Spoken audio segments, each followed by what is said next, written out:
How's it going out there, YouTubers? Cyberneticshark here with another new, awesome 1001 Movies to See Before You Die video review. So let's get right into this review and see what I watched. A few days ago, I had the chance of watching another movie on my list of 1001 Movies to See Before You Die. Now, this particular movie is actually a Clint Eastwood directed and starred in film called The Outlaw Josey Wales. Now, going into this film, I was kind of like, okay, Clint Eastwood, 1970s, should be really good. Should be like one of those classic westerns from that time frame. Kind of thinking of John Wayne type of thing going on and stuff like that. And I was like, okay, I hope this movie is as good as, most people say, because it's considered such a huge success of a film. One of Eastwood's best directorial debuts, one of the best Clint Eastwood films of all, because it was like such an interesting and different story for its time frame, especially because westerns kind of had died out by the 70s, and so this was kind of like a revivation of, western types of films. Now, this film, before I get into it, it's really sad that this movie is considered such a great film. It's not. I'm sorry. I was literally bored to death with this film. I did not find it entertaining at all. I thought that the story was okay and mediocre, and it was during a great time period of great history and stuff like that, but I don't think it's one of Clint Eastwood's best, unfortunately. I just don't think it was really well done. I just don't feel like this is considered such a great, successful movie. I was really disappointed with the film. Now, like I said, this stars and is directed by Mr. Clint Eastwood.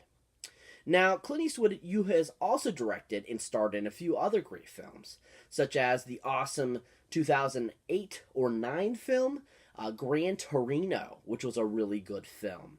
Now, I feel that Gran Torino was well directed and well written and so much better acted than The Outlaw Josey Wales. Gran Torino should definitely be one that should be on this list. Another film that Clint Eastwood also directed and was starred in too as well is another great film that came out in 1999, and that is the awesome film Space Cowboys, which I thought was a really well done space travel adaptation film with, older gentlemen. And I thought it was really well crafted and really well, cast. I mean, you had Tommy Lee Jones, you had Donald Sutherland, you had James Garner at the time. I mean, you just had a huge, good cast, and the movie itself was really entertaining. I really enjoyed seeing that in the theaters.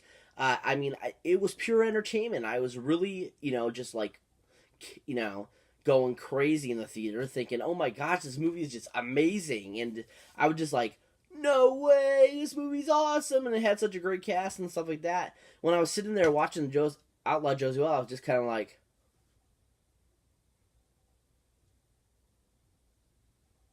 huh? Pick up. I was really disappointed. I can't say that enough. Now, for such a great considered western, it had a decent cast too. I mean, not only was Clint Eastwood in it, it also had his, at the time, partner in life, Miss Sandra Locke. Now, Sandra Locke was in a few other great films that I feel are just really good films, and I think she was an okay actress, nothing great, but at the same time, I didn't think she was really attractive either as well, because she was kind of considered a sex symbol, and for her, going on after this film, she was considered like such a sexy person. And the other movies I've seen her in, I was like, she's okay. I wouldn't consider her a sex symbol.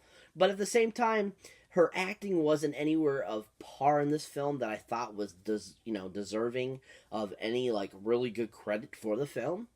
But the other couple films that she's been in that I think are decent films that she was in is such as the awesome 1969 film, or 1970 it could be, Willard, starring a great ensemble cast with Ernest Borgnine and so forth, and Elsa Lancaster. But that was a really good horror, kind of like psychological thriller type of film. And she was really decent in that. I really enjoyed her in that because it was a little bit more like, I feel, more normal to who she was.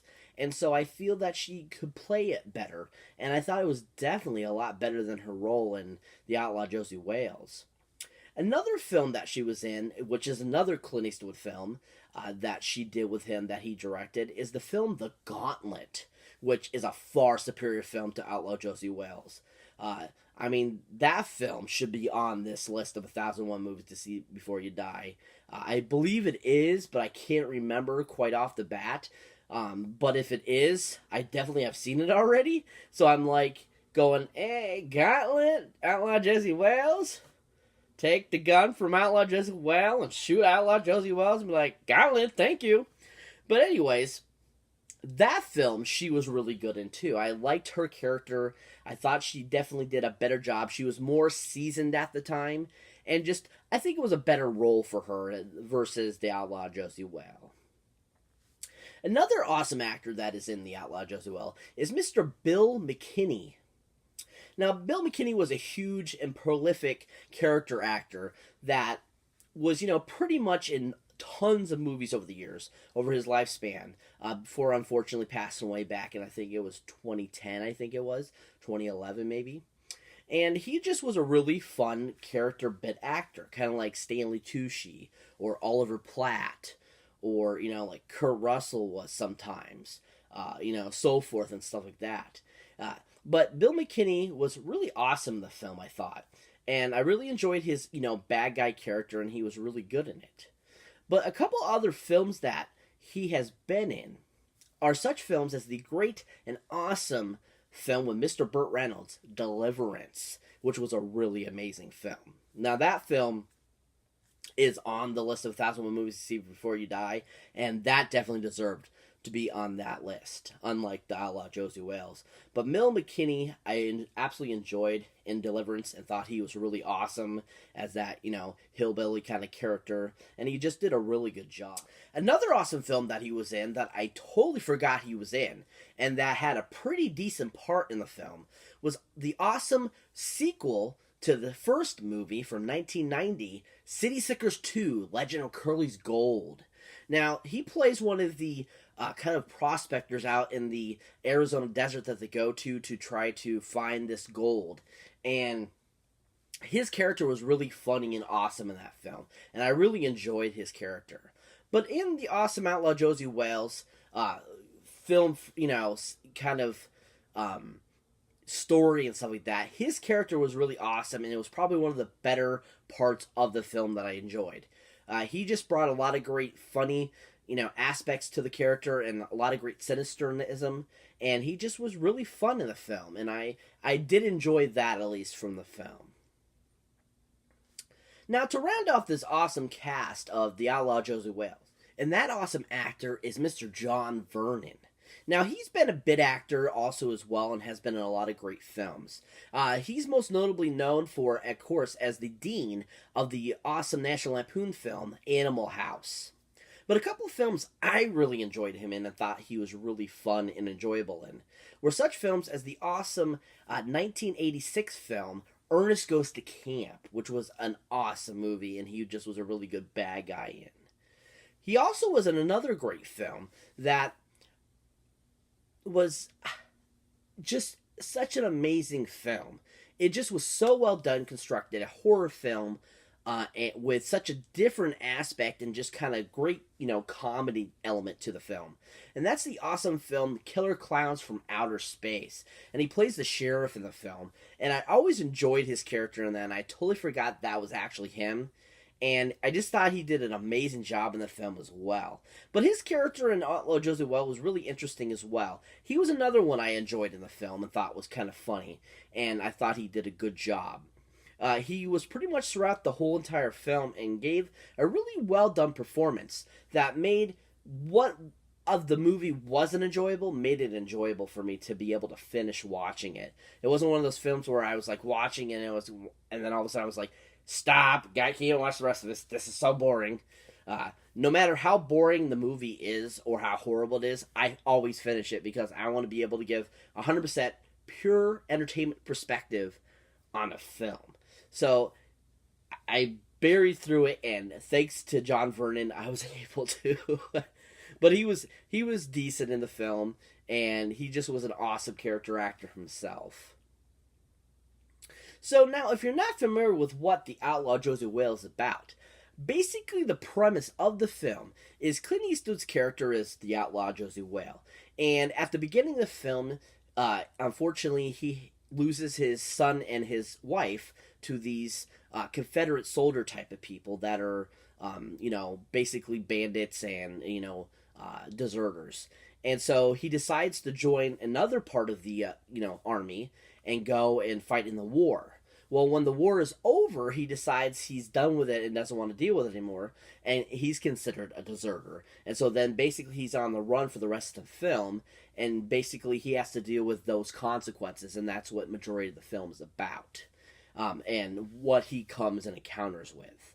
It was, like I said, it really was boring. It wasn't, I think, the best Western of its time, unlike most of the, these reviews and stuff say about it. I don't believe it should be certified fresh. It was not like anything like a Western that I feel should have been really successful. Kind of like, like Unforgiven was a really good Western film. Bone Hawk, Tomahawk was a good Western. Hateful Eight, Django Unchained. These are good Western types of films. Even North to Alaska with John Wayne, which is more of a comedy Western, is a better Western than this film, I feel. I definitely don't agree it should be on the list. I was really shocked. I was really looking forward to this film, and definitely something I probably will never add to my collection, unfortunately. Even though I absolutely love Clint Eastwood to death. I think he's one of the best actors and directors around. Every movie he brings out, I think, is just superb intellect. From Sully to Unforgiven, to Bloodwork that he did, to Changeling that he did. He just is amazing, and I was very disappointed that his first kind of directorial debut was kind of and boring and stuff like that. But other than that, if you have not seen it, go ahead and give it a try. See what you think. This is just my opinion on what these films are like. Give it a whirl, see what you think. I highly do not recommend it, unfortunately. I just think it's a bad film. I don't think it's entertaining, unfortunately, at all. Even with John Vernon and Bill McKinney's, performances, I still think that it's one of those films you could definitely live without seeing. It's not something so dire that you should see. But if you are doing this list, watch it and see for yourself, people. But yeah, that movie I was really, really disappointed with. So that's it for this 1001 movie review, people. As always, thank you for watching. Thank you for liking. And as always, thank you for subscribing. And this is your first time here, or if you've been here before and haven't subscribed yet, what are you waiting for? Subscribe so you don't miss one of these awesome videos that I make.